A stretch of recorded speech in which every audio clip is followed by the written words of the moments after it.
바울로드 16일차가 되었습니다. 오늘은 고린도전서 15장과 16장의 말씀을 나누도록 하겠습니다. 사실 고린도전서 로마서를 거쳐서 계속해서 바울이 쭉 이어서 해온 문제들은 현실적인 문제들, 눈에 보이는 문제들, 가시적인 것들에 집중을 했습니다. 그런데 15장으로 넘어오면요, 바울이 마지막으로 다시 가장 중요한 것, 핵심적인 진리로 돌아가서 편지를 마무리하는 것을 볼 수 있습니다. 뭐냐면요, 부활의 복음과 그것을 믿는 성도의 삶이 무엇인가 하는 것에 대해서 얘기를 하고 있습니다. 15장에서는요, 제목을 부활의 복음이라고 소제목을 적었습니다. 이 고린도전서 내내 이제 교회 분열의 문제를 이야기해 오다가 이제 다시 부활의 이야기를 갑자기 꺼내고 있는 모습을 볼 수 있습니다. 왜 부활의 얘기가 다시 등장했을까요? 고린도 지역에는 그 당시에 헬라 철학이라는 것이 퍼져 있었습니다. 교회에 다니고 있음에도 불구하고 헬라 철학의 영향을 받은 사람들이 이 부활은 없어 라고 얘기하고 다닌 거예요. 부활이 어딨어? 그거 아니야 라고 얘기했던 겁니다. 헬라 철학하면 여러분 누가 떠오르세요? 플라톤이라는 사람이 떠오르죠.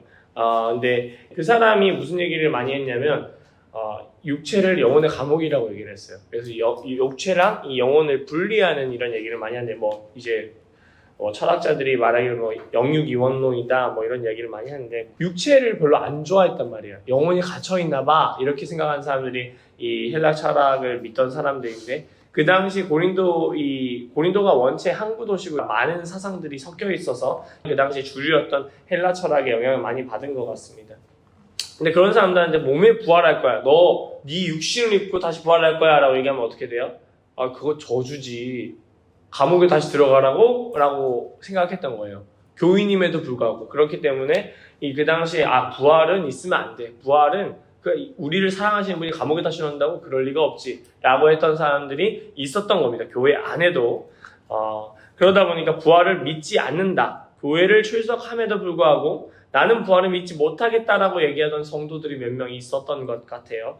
그 부분 때문에 바울이 지적을 하고 있는 겁니다.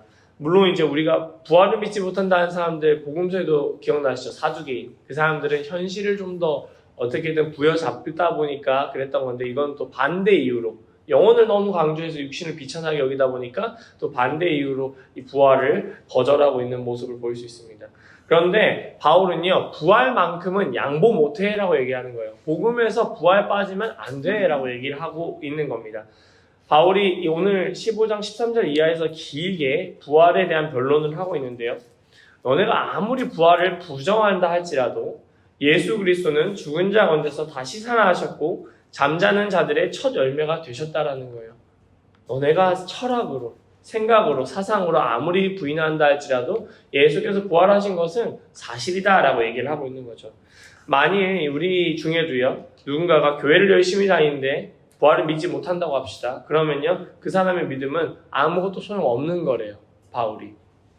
부활이 없으면 죄의 용서함도 없고, 부활이 없으면 우리가 믿음 생활을 할 이유도 없다는 겁니다. 그 얘기를 바울이 오늘 15장에서 계속 쭉 해주고 있어요. 만약에 부활이 없으면요, 예수 그리스도는 그냥 훌륭한 도덕 성자, 도덕 선생, 우리가 말하는 성자 이런 사람 중에 하나밖에 되지 못한다고 얘기하는 것과 같습니다. 예수를 믿는다는 건요, 반드시 그의 다시 사심과 그 안에 있는 우리 모두가, 믿는 자들 모두가 다시 살리심을 받게 될 것을 믿는다는 것을 의미한다는 걸 잊지 말라고 바울이 지적하고 있는 것입니다. 15장의 끝에서 바울은요, 이 부활의 소망이 있기 때문에 견실하며 흔들리지 말고 항상 주의 일에 더욱 힘쓰는 자들이 되라라고 권면하면서 15장을 매듭짓는 겁니다. 네, 16장으로 넘어오면요, 소제목을 조금 바꿔봤습니다. 믿음에 굳게 서라라고 바꿨어요.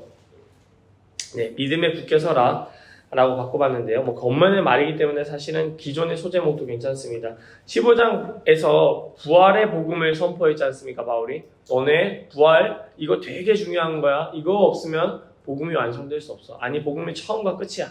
이거 꼭 믿어야 돼 라고 얘기하면서 16장으로 넘어오는데요, 16장에서 고린도전서를 마무리하면서 몇 가지 권면을 합니다. 제일 먼저 등장하는 게 연보를 하라는 거예요. 1절 이하를 보시면 연보를 하는 내용이 나옵니다. 무슨 말이냐면, 그러니까 헌금하라는 얘기예요. 근데 되게 구체적인 내용까지 등장을 하고 있습니다. 언제 헌금하라 하는 내용까지 나와요. 2절 보시면 매주 첫날, 언제죠? 주일이죠. 주일마다 헌금을 모아두라라는 구체적인 지시까지 있는 겁니다. 연보의 대상도 등장해요. 3절을 보시면요. 예루살렘 교회에 갖다 줄 거야 라고 얘기하는 겁니다. 당시에 예루살렘 교회는요, 모태되는 교회였음에도 불구하고 큰 기근이 있었다고 해요. 그래서 가난한 자들이, 성도들이 너무 가난한 상태에 있었기 때문에 주변에 형제교회라고 할 수 있는 여러 교회들이 이제 헌보를 모아서, 헌금을 모아서 좀 돕는 일이 있었던 것 같습니다. 그래서 헌금은 특별히 가난한 교회와 성도를 위해서 사용되고 있어 라는 것을 또 한번 볼 수 있는 장면이라고 하겠습니다. 다음은 13절 이하에서 권면을 좀 찾아볼 수 있는데요. 깨어 믿음에 굳게 서라 라는 겁니다. 우리 믿음에 굳게 서는 건 너무 중요하잖아요. 믿음 없이는 소망을 붙들고 갈 수가 없거든요. 그 얘기를 짚어주고 있고, 그 다음에 이어서 14절에 되게 중요한 명제가 등장하죠. 너희 모든 일을 뭘로 하라고요? 사랑으로 행하라 라는 겁니다. 주일에도 우리 목사님께서 설교 중에 강조를 해주셨는데요. 사랑으로 행하는 것이 정말로 중요해. 안고 없으면 어떻게 된다고요? 안고 없는 찐빵이야 라고 했습니다. 너무너무 사랑으로 행하는 것이 중요하다는 거예요. 이후에는 이제 문안인사로서 고린도전서를 마무리하는 바울의 모습을 볼 수 있습니다. 다시 한번 정리를 하면요. 15장에서는 우리가 믿는 복음의 핵심이자 소망이 뭐라고요? 부활이라고 했습니다. 부활이 없으면 안 돼요. 그건 복음이 시작도 못된 것이고 끝날 수도 없는 겁니다. 완성될 수도 없는 겁니다. 16장에서는 그 부활을 믿는 성도들이 이 땅을 살아갈 때 믿음에 굳게 서야 되고요. 또한 사랑으로 행해야 된다는 것을 권면으로 다루고 있습니다. 우리 사랑하는 등대가족 여러분, 고린도전서가 마무리되었는데요. 우리 오늘 말씀 묵상하고 하나님의 우리 마음속에 다시금 부활의 복음을 갱신해 주시고 일깨워 주시기를 간절히 축원합니다. 이 시간 이제 조용히 묵묵하시면서 다시 한번 성경을 읽으시고 나에게 주신 묵상을 기록해 주시면 좋겠습니다. 또한 주시는 기도 제목이 있다면 기도 제목도 함께 밑에 적어주시고 묵상하시겠습니다.